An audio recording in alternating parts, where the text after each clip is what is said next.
Hello everyone, and welcome to another Starcraft 2 video. What I have up here is my last 10 1v1 matches. Isn't that beautiful? All of them with bonus pool too, it's a nice 20-point scores. And this is the moment in this video just to make me feel good, because this is actually going to be the beginning of a series of losses I want to cover. So I get my one moment here, and we're actually going to start off with this little hiccup right here, right in the middle. And this was against V for Valdez. That's not Vendetta.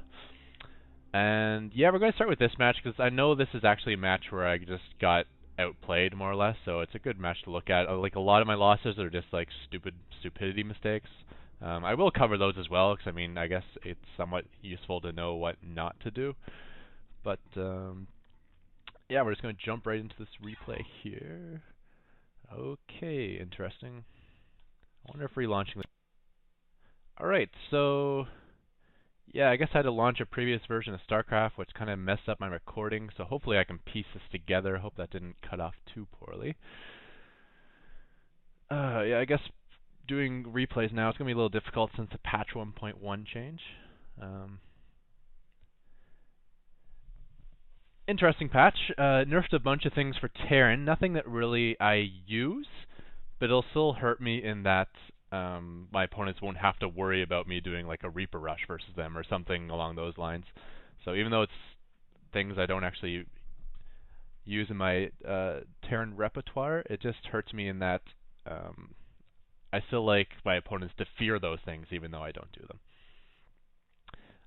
Interestingly enough, have you seen the new change to the Ultralisk little buggy there? They go now their splash damage affects buildings. If they attack a building, it actually does splash all the way around that building. So if an Ultralisk was attacking right here, it would be killing off the larvae, it'd be killing all these drones, even though he's way over here attacking. Very buggy, and not something I look forward to seeing in real play. But I think I've only played a couple games since the patch thus far. Alright, so this is actually going to be a match on Metalopolis versus a Zerg opponent.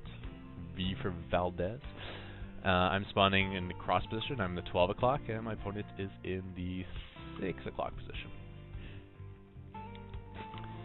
So we'll just speed up some here. It looks like he's sending out an Overlord Scout and a Drone Scout. So I will be caught fairly soon.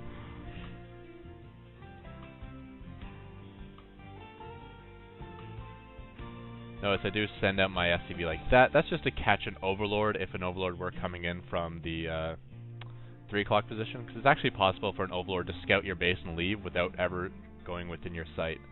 And now that I've scouted this base as well, I know I'm perfectly safe to put up a fast expand, as the Zerg will be cross position. Quite the run, as you can't really cut through the middle in this map. You kind of got to go around it.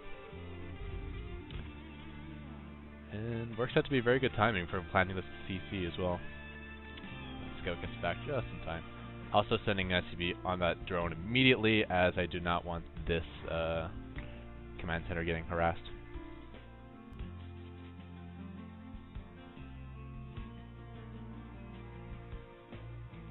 And standard barracks, engineering bay.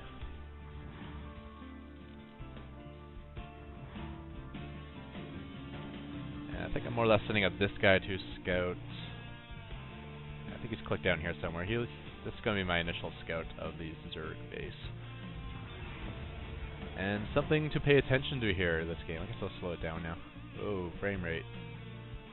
Oh, check out that. Woo! Stop motion. What is going on? Come on, wake up. There she goes. That's a little better.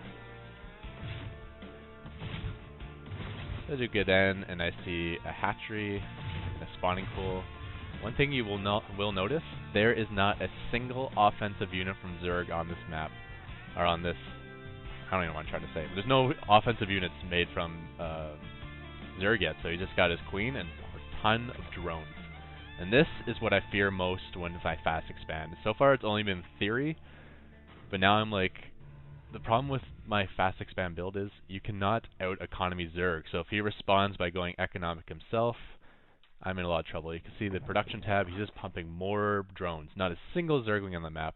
So if we bring up the income tab here, 32 harvesters over 21. And it's not like I'm screwing up on my harvester building. This has just been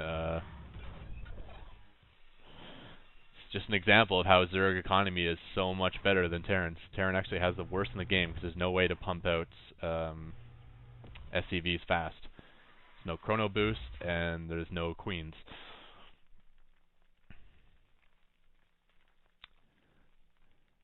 So you can see my economic edge is actually non-existent.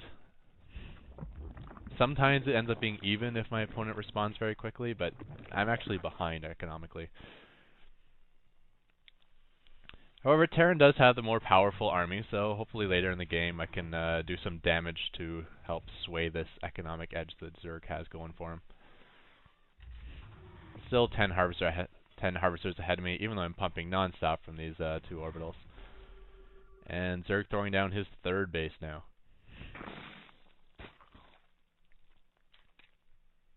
So actually we got 8 Zerglings in production. First offensive units from Zerg. I got an Overseer. And we got Banelings with centrifugal hooks.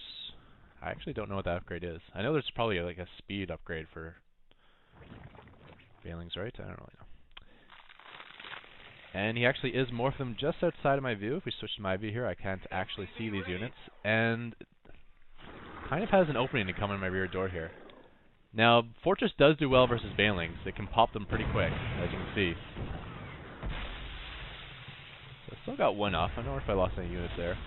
The units lost tab. Apparently I've lost 7 units. Let's just back that up a touch. So I lost 1, so I actually lost 6 units here somehow. There goes some.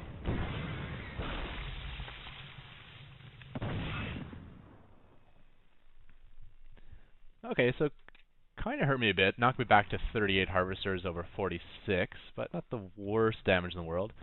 Notice I'm taking 1 SCV off the mining. I just said, okay, you just sit here on auto repair and hopefully get these guys back to full health. Medevacs aren't on the way out yet, and I don't want like 1 more Baneling coming in here and doing like the final shot on all these SCVs.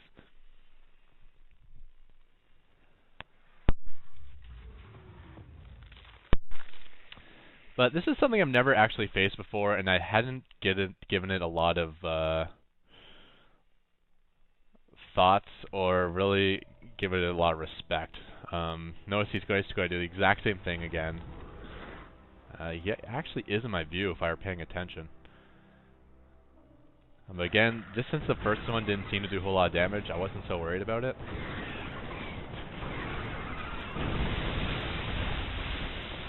And I gotta say, that hurt a lot more. So I did pop the remainder of them, so I had taken out his entire army. So if we go to the army tab, you can see, well, he still has an army actually. Mutas and Lings right now. But if we go back to the income tab, now it's 53 over 28. Like, I'm ridiculously out of the game now. So I don't really know what to do except continue on with what I was doing. I did transfer out some SCVs to try to balance out these bases, but you can see neither of them are looking very, both of them are looking pretty sparse at the moment. And the income tab is hurting, especially since he's got 55 harvesters spread over 3 bases now. And look at even the gas income, look, more than double the gas, which is pretty important for Zerg. So this time I did catch sight of Zerglings on the side of my base. Okay, I'm not going to fall for the same thing 3 times in a row. I'm only dumb enough to fall for it twice in a row. So a little bit of a win there. Clear up some Zerglings. That's, you know, it's not gigantic, but it does a little bit of damage. Go to the units lost tab. He has lost an extra 1,500, but not